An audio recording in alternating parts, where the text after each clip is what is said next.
Hi, everyone. Welcome to the Sustainable Supply Chain Podcast. My name is Tom Raftery, and with me on the show today, I have my special guest, Camille. Camille, welcome to the podcast. Would you like to introduce yourself?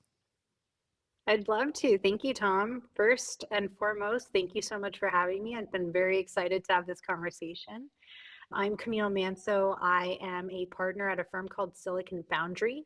We are a corporate innovation advisory firm. We work with global leading corporations and we help them navigate emerging trends and technologies.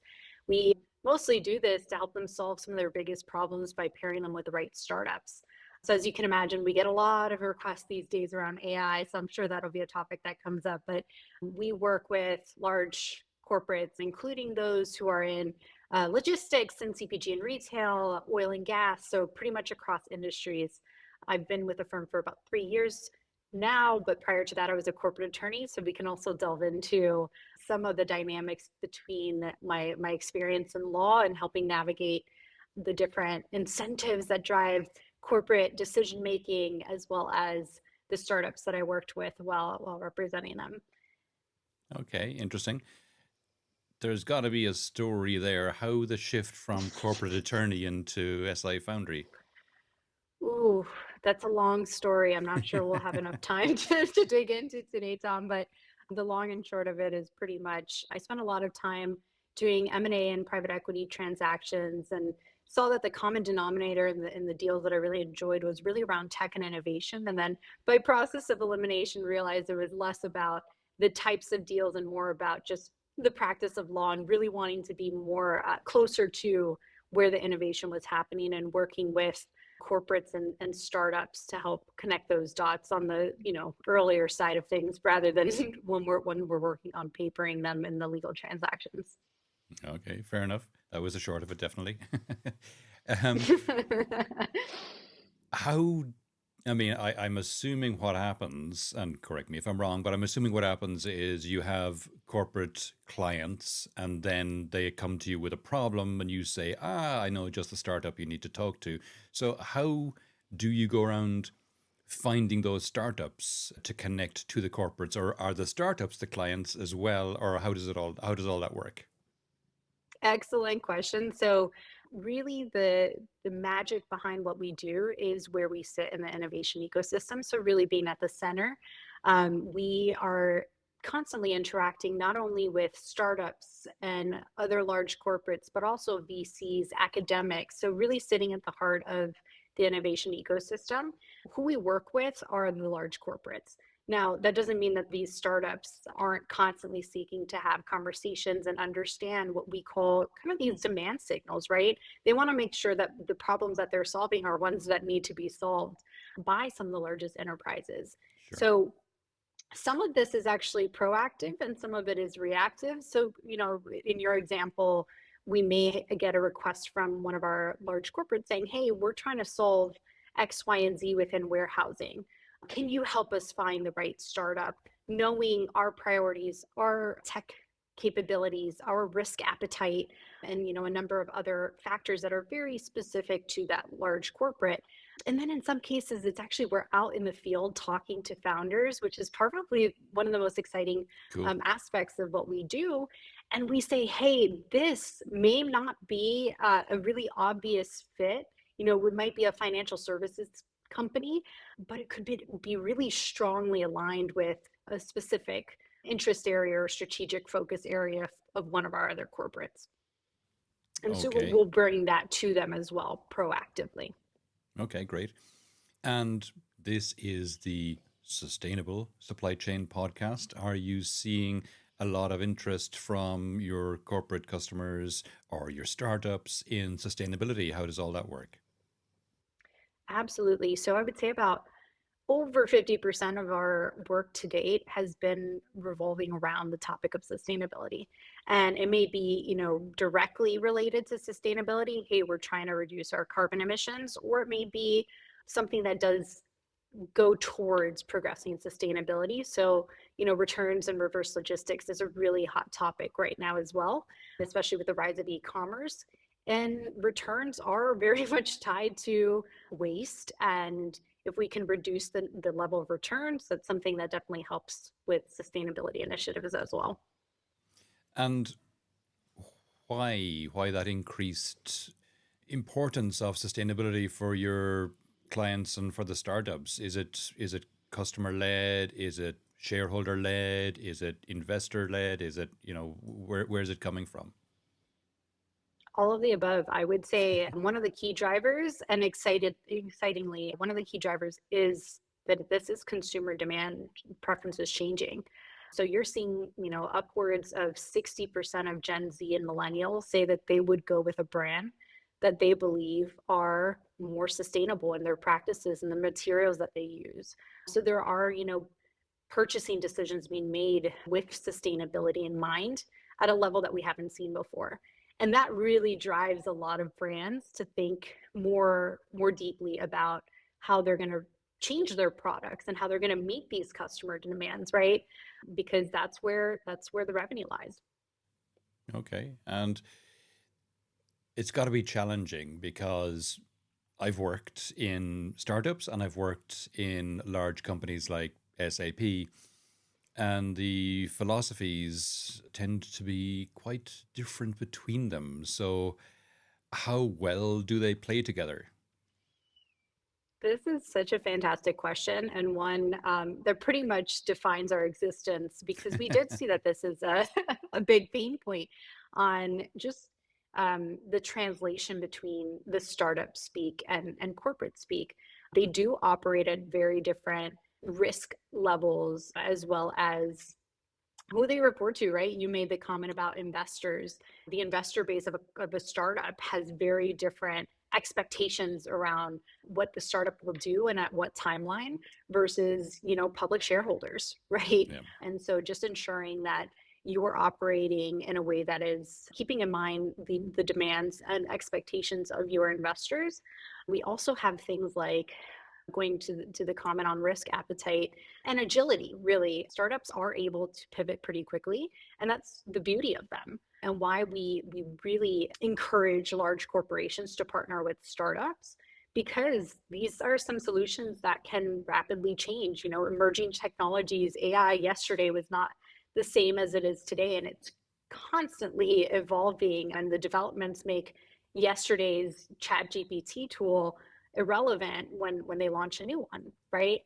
So having the ability to partner with a startup who's going to be able to pivot, whereas a large corporation will have to go through multiple rungs of decision making in order to either adopt or refine or change their strategies around specific technologies. And what about the cultures? I mean, again, it's got to be challenging having cultures of startups working with cultures of entrenched large companies. Absolutely. So part of the culture is one of the different filters that we use when we're identifying which startups we believe would be strong fits for our corporate partners. And that's because there are going to be startups who are more well versed in what our corporate needs, and then understanding responsive.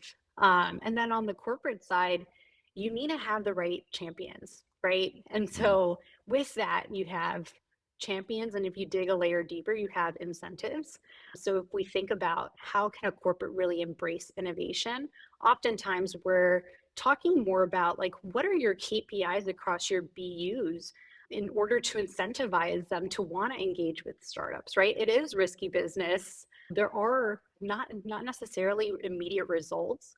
So Mm. ensuring that you have alignment from, hey, we know that this isn't going to play out for the next year or so. You need to do a pilot, right? And then you need to also have what we say when we think about what is success, how do you build success in a corporate startup partnership? It often comes down to communication. So on the Right. startup side, being very straightforward with, hey, here's what we're going to be able to achieve in what timeline, and here's what we need from you, large corporate, right? And then on the corporate side, saying, hey, this is kind of how we operate, and we're not going to be as fast as you because we have to go through all those layers of decision making.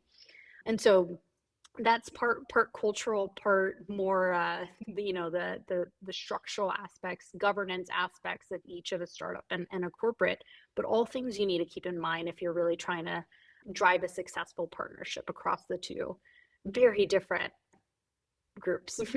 Sure, sure, sure, sure. Any funny or unexpected clashes you've come up against when you've worked with companies? Not funny per se, but we have heard some stories where, there were over promises and under deliveries, and those are the ones that you really want to avoid. And that's where we encourage a lot of the companies that we work with to be transparent upfront, right? You may not have a working product today, but Mm, part of that partnership with a large corporation is to say, hey, let's build around your use case. Let's test in your facilities. And so just not saying, hey, this is ready to go, and there is that fake it till you make it mentality oftentimes talked about, especially in the startup world. So probably not a haha, but we've heard stories of robots tripping over themselves in the middle of a showcase, and things that you definitely want to avoid as a company. okay. And any sustainability related use cases you can talk to? Definitely. So, given that this is a sustainability podcast, definitely want to spend a lot of time talking through why I believe that sustainability is a really important topic, not only today, but just in the grand scheme of things, and specifically within supply chains, because I think there's a massive opportunity. And so, when we look at the amount of emissions that are attributable to supply chain operations, we're upwards, 60% of global emissions. So that's a really significant number. And thinking about just transportation alone, you have billions of tons of supply related items moving through ground, through sea, and whatnot. And those alone comprise 8% of global emissions. So, Mm, how can we create more sustainable practices? And I think what's interesting about supply chains is that word chains, right? You go back to a chain has many links, and that's exactly how it works. So within supply chains, you're working across multiple different participants at varying levels of sophistication with different technologies disposable to them. And so just having some sense of collaboration. And when we think about sustainability, the four key problems that I see and that kind of stand in the way of us being able to achieve a lot of these net zero or decarb goals that have been set out not only by governments but also by enterprises. Those include things like we have an issue understanding how to measure, right? How to measure our carbon emissions. yep. And if you are able to measure them, assuming that you can, communicating them, right? Mm, So, as I said, going back to those all those links, how do you communicate how the emissions, how what those emissions are to all of the relevant players along the supply chain? Then you have the ability to access tools, right? So there are all of these technological advancements, and we can talk more about AI and big data that are unlocking these use cases that weren't previously available.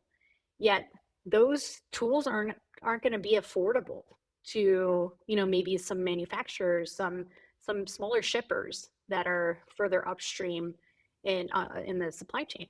mm, And then I think lastly, just the ability to orchestrate across players, having best practices, uniform standards. So great if you're communicating what your emissions are, but if they're not in a compatible format, it's not going to be super helpful. sure. So these are some of the challenges that I believe are being addressed right now by emerging collaboration solutions.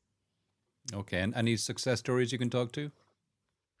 Sure. One company I'm really excited about, and that we've actually connected to a number of our corporates who have explored or are in the midst of kicking off a pilot, is Watershed. I believe you may have had either the CEO or founder on one of your podcast episodes. Correct. Yeah. But Watershed is tackling this issue from a number of different angles. So, on the measuring and communicating, their platform facilitates this, allowing a lot of large brands, across different industries to understand what their scope 3 emissions are. And scope 3 is really important because Mm. It really accounts for, maybe 11 or so times the number of the volume of carbon emissions compared to scope one and two.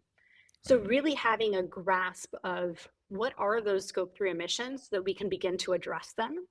This is something that Watershed enables. So allowing brands to say, hey, who are my suppliers? What are their carbon emissions so that I can account for that as I look at my scope three?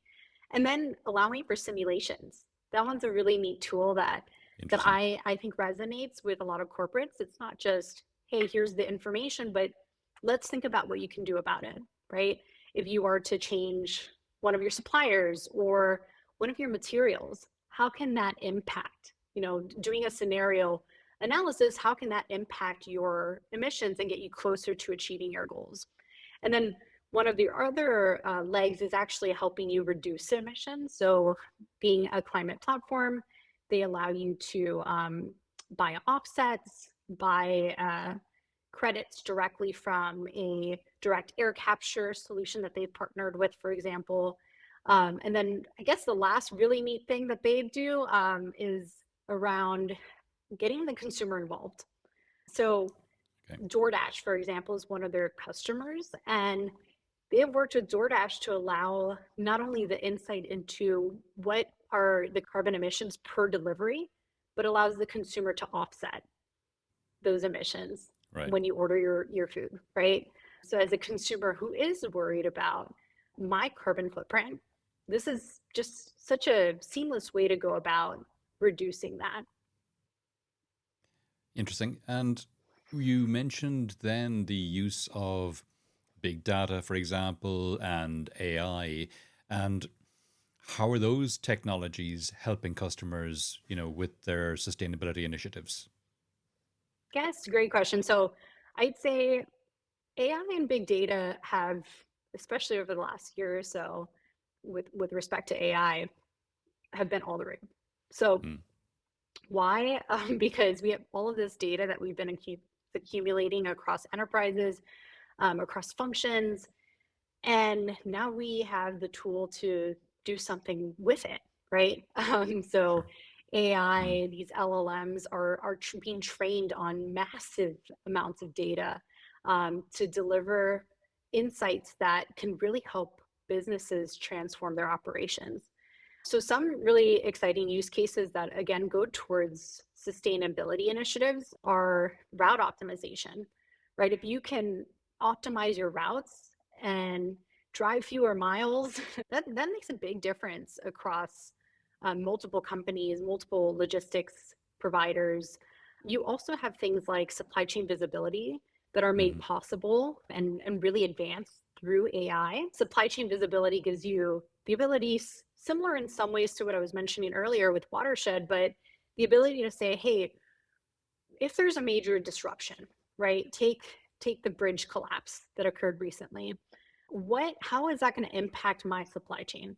So if I have a good sense of what my supply chain looks like now, introduce this outlier event and how is it going to impact, and then I can use that information to say how am I going to reroute my supply chain, Right. and how can I reroute it in a way that will be more efficient or will optimize on what carbon emissions are resulting from that, right? Like you have congestion that may occur, so using tools like Flexport to see, if we move a lot of the traffic to the West Coast, how is that going to impact congestion, and then again fuel costs and everything that kind of plays out from there. Okay. Some other use cases I would call out, demand planning is a big one, especially coming out of the pandemic. You have these severe fluctuations in supply and demand that Sure. weren't particularly predictable. And, with better demand planning, you have optimized inventory. Hmm. And then from there, reduced waste. So a lot of this, again, is made possible through advancements in AI. Okay. And as well, I mean, one of the other things that I'm seeing, and I don't know if this is mirrored in your experience, but in particularly in the likes of the manufacturing space and also in warehousing, the rollout of cheaper and smarter sensors the whole IoT and IIoT space, leading to, again, even more data, which requires even better AI to get better outcomes. Is that you seeing anything in that space as well? Definitely. You have lower costs for cloud computing, which a lot of these IoT devices are, on the cloud. They're transmitting data Sure. directly through the cloud. The components, the parts of IoT devices have significantly gone down. You're seeing the reemergence of RFID technology, right, as Mm, a more cost-effective way to track at the item level. And with all of this, to your comment, it does go to, you have all of this data, and then now you have the ability to make sense of it, yep. and make sense of it in real time, right? That's really critical, because then Yep. you can make decisions quickly. And you have, increasingly in cold chain, for example, the ability to understand what the conditions are of some of your shipments along Hmm. the route. So again, how do you reduce waste? You can track temperatures, ultimately also resulting in better traceability and more transparency for consumers on where their goods are coming from, and in what condition they were kept. Yeah. Yeah. Yeah. Yeah. Yeah. Yeah. And there's got to be a challenge as well for large organizations. I mean, if they're dealing with a startup, very often it's going to be on a pilot project, small use case internally. What about the challenge of taking that and scaling it up to, roll out across the entire company, the entire corporation? Is that something that you come across? This is probably the most common question we get. We're at No, the point no of original questions here. no, and I would say common recently. We're at the Okay, point of corporate innovation where we have less around, hey, how do I plug in to the startup ecosystem? In fact, and that may have been the question about 10, 15 years ago when we were first created, right? That was really kind of the impetus for Silicon Foundry needs to exist, because how do you even know how to get in? sure, And now it's moved to, okay, we're in, and there's so many companies. How do we figure out the signal versus the noise? And now that we're getting pretty good at that, it's okay, we found the signal, but how do we actually take that from pilot to scale? mm, And one of the biggest challenges that we see is education and getting these tools adopted across an organization. And so something we've seen work really well is having at least some centralized innovation group within organizations who helps coordinate across different BUs, so that when you take it from pilot, successful pilot, to scale, you have somebody who is plugged in across different BUs and can say, hey, this is why you should adopt this, and here's how it worked, and really helping facilitate kind of that, again, the translation between the startup and other stakeholders within an organization who may not be used to working with startups, right? And sure, there is a lot of education around that. And then I go back to incentives, right? How do you make sure that the incentives are aligned, that there are KPIs around partnering with some riskier solutions when it may not be so clear, right? Or be, you may be measured against different metrics. So that really comes from kind of the leadership level, and ensuring that the leadership of these organizations are keeping in mind the need to align incentives to promote adoption of new technologies. okay. Sounds like it needs a lot of communication between all parties at all times. That sounds quite a management exercise. Just as it is in dating, Tom, communication is key. Okay, so you're a relationship advisor, really. That's exactly. I mean, when it comes down to it, our biggest asset is our network. Knowing the right people, we don't hold ourselves out to know everything, and we'd be foolish to say we do. We are industry agnostic. We believe technology is pretty much horizontal, which is why we work across industries. And what we rely on is being able to contact our VCs who are looking at thousands and thousands of startups and picking winners, right? The ability to call up a founder who we spoke to recently and say, hey, what are you seeing? What trends are emerging in your view? And then, part of what we do from there is we contextualize that for our corporate members. So it's not Right. just general information, but it's why this matters to you. Interesting. Yeah. And speaking of trends and what trends people are seeing, what trends are you seeing in this sustainability and supply chain space? Sure. So I mentioned earlier around Watershed, I think they are capitalizing on a big trend, which is the challenges around understanding scope three and the collaboration needed across various participants along a supply chain to actually make it work and help you achieve your goals as an enterprise. We're also seeing a lot, I mentioned demand planning. It's a really hot topic right now, and utilizing AI to really create more accurate models and insights that allow you to plan better around what you're going to be making and when, and even when it comes down to fulfillment, right? We're seeing a lot on how do you get things closer to the end customer so that that last mile isn't as expensive or Sure. isn't as carbon emitting as it would be if we can get closer to that end customer in a more efficient manner. Okay. Cool. Cool. We are coming towards the end of the podcast now, Camille. Is there any question I did not ask that you wish I had, or any aspect of this we haven't touched on that you think it's important for people to think about? I think going back to your question around challenges corporate space, I guess I would just double click on the challenges they face around adopting some of these solutions that we've talked about within sustainability and supply chain, and why we're seeing a little bit of tension around actually getting onto these collaboration platforms. And there is a big question around data, right? Mm, We've kind of taken it as a given here, but one of the biggest challenges we see is actually having data in the right format, right?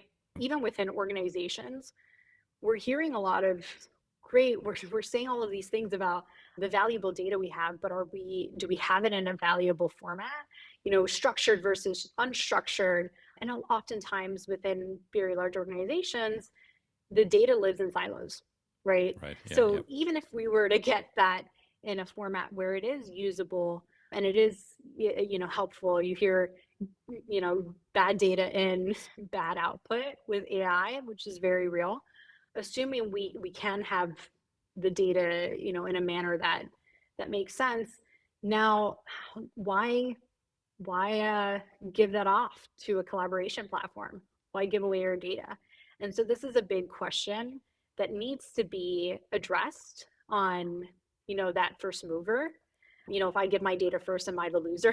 But instead, really adopting the mentality of we will all win and we all stand to benefit if we contribute, because it makes our visibility platforms more powerful and more accurate, so that way some of the smaller players are able to get access, to gain access to this without the heavy costs that they would incur in trying to either develop enough data on their own, which is not practical, Mm, or have to bear the cost of adopting some of these solutions, which is a pretty heavy feat for some of these smaller companies who are still using pen and paper and maybe Excel sheets. So we definitely want to think through some of these challenges and how we can overcome them. And oftentimes it'll be around educating and, again, putting the right incentives in place. okay. Cool. Cool. Interesting. Camille, if people would like to know more about yourself or any of the things we discussed on the podcast today, where would you have me direct them? I would have you direct them to our website. We do have a blog, and so you'll see I've written a number of pieces around sustainability, around supply chain, but I can definitely send those to you offline, and Fantastic. you can share that if that Yeah. works. Yeah, no problem. I'll put those in the show notes, and that way everyone will have access to them. Great. Camille, that's been fascinating. Thanks a million for coming on the podcast today. Thank you so much, Tom. Great to see you.